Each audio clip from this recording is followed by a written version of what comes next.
All right, everyone, here we are with ticker symbol PLTR. And before we jump into this chart, I want to say welcome to all my first-time viewers and investors. Welcome to my channel, Invest for Tomorrow. To all my subscribers, welcome back. And let's jump into this chart. So here we are with PLTR stock, and it actually had a run today. It actually broke through resistance, broke through the 50-day moving average, even used the 50-day moving average as support before it continued to fall. And it brought itself back up to newer highs. So this stock right now, after having a bearish run and hitting these new lows here of about 13.33, from that point forward, there was another support, which was the second lowest point that we were looking at yesterday for today, which was 13.59.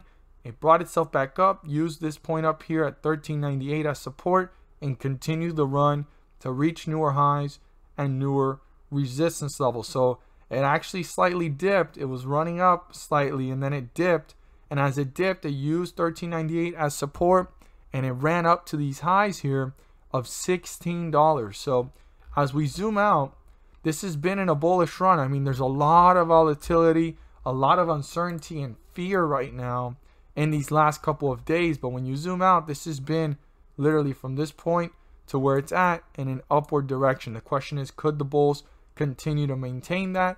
We're gonna have to look at this closely and see what is important for Monday and the upcoming week. So let's move our resistance to its new location within the last couple of hours of the day, and then our support here as it leveled off. We're gonna look at the 50-day moving average, and again, $16 is the highest point right now. This is a very important support level, resistance level that needs to be turned into a support to reach newer highs and newer resistance levels apart from the resistance level that we're about to look at.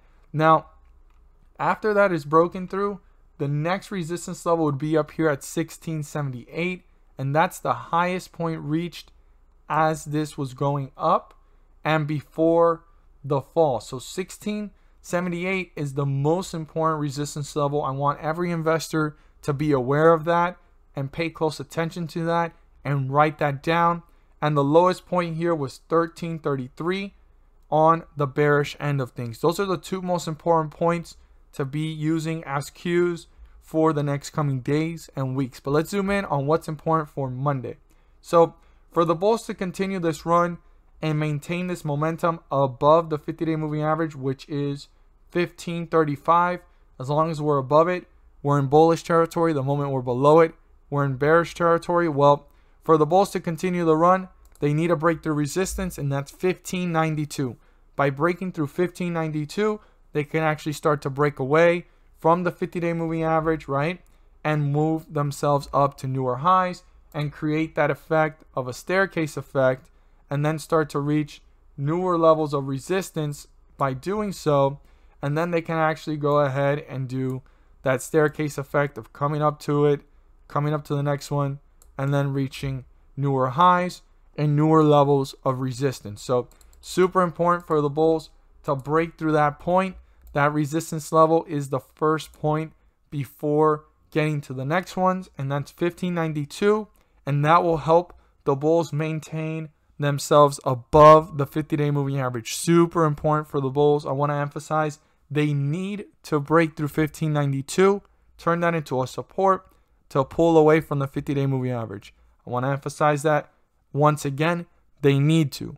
Super important, because if not, the 50-day moving average could catch up to the price, right, in an upward direction slightly. And if this is kind of just hanging out, it doesn't break through it, or it kind of does and it falls down, well, now we're below and the 50-day moving average is above, and now we are in bearish territory. Excuse me for my terrible drawing, as I always state, but I do like to show a visual so you can see what I mean. So why is it important to break through the resistance? So that the 50-day moving average does not catch up to the price and the bulls can continue the momentum and stay in bullish territory. On the other hand, we have what the bears want, and this is one of the lowest points before the bulls came back in and brought this up to stop it from falling down after leveling off, and that's 1532.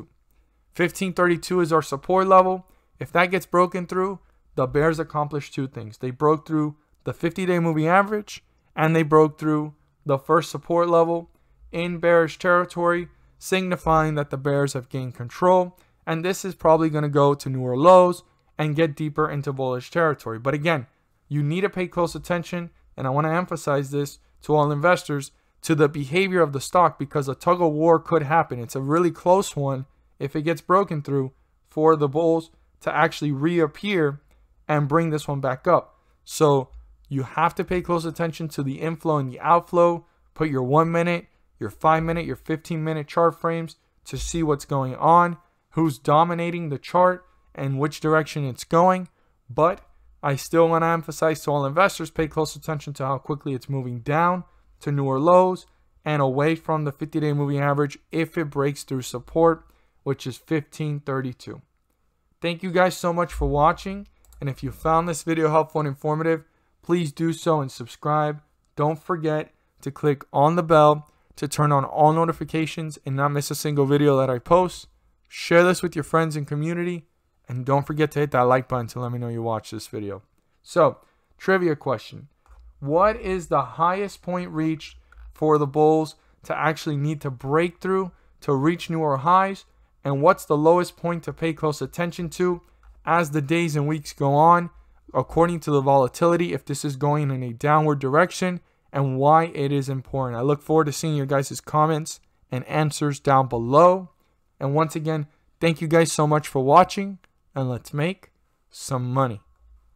At the end of this video, there's going to be a pop-up video. In that video, I will be discussing about the S&P 500 index and how it's been rising several points on these scheduled dates. On these scheduled dates, the S&P 500 index is rising up anywhere from 20 points to 80 points, and sometimes I've seen it rise even up to 100 points in one day. Now, how is it rising up that much, or any of it at all? Well, on these scheduled dates is the dates of the Federal Reserve pumping the markets. The dates and the charts align, and they show it side by side. They speak for themselves. I go into more detail about it in the video, but just to go ahead and summarize it and show you guys what goes on, and I have circles on the day of the S&P 500 rising. We could see it for a second. I have to do the updated videos, but just some of the previous videos, every time I circled, you could see that the day before the pump, it ran up. You'll see these days, me speaking about them on the videos. And you'll also see here, there was one of them, the most recent ones, was back in October 19th. And then on the 20th, it rose up, and on the 19th. And then also way back to the most recent ones and stuff, you'll see the new updated video that I did. But just to give you an idea, it's rising up these several points. What does that mean for us as investors? Well, if the S&P 500 index is rising up several points, there's individual ticker symbols rising up with it, anywhere from 30 cents to $3 per share. I know it may not seem like a lot, but per share that does add up. These ticker symbols are rising up sometimes even more than $3. And like I always say, profits are profits. So if you put $1 into the market and you get back $2, you've done a great job. I hope you guys feel encouraged and inclined to check it out. I speak a lot more in detail about everything in the video. It's a weekly series that I'm doing. I don't want you guys to miss out on it. And it's very informative and helpful for every single investor that is actually trying to learn or maximize profits. Now, in the video, I'm not guaranteeing you profits. I'm not actually even telling you to buy, sell, or hold anything in particular or individually, right? That's not the whole purpose of the video. You have to do your due diligence and research, but with the information, there is an opportunity to maximize profits, minimize losses, and go ahead and maximize all that you know and all the information you gather to maximize those profits as much as you can. It's a great video. It's helped many. It's helped myself. And it's a great strategy. But again, I'm not there telling you to buy, sell, or hold anything in particular. And I'm not there to tell you that you're going to be guaranteed profits. But if you go ahead and strategically place yourself, there are opportunities to make profits, whether the stock market is going down or rising up. Check out the video. It's very helpful and informative. Don't miss out on it. A lot of people are overlooking it or not even aware of it, but very helpful. Look forward to seeing you guys' comments down below in that video, what you guys think of it, and thank you guys so much for watching, and let's make some money.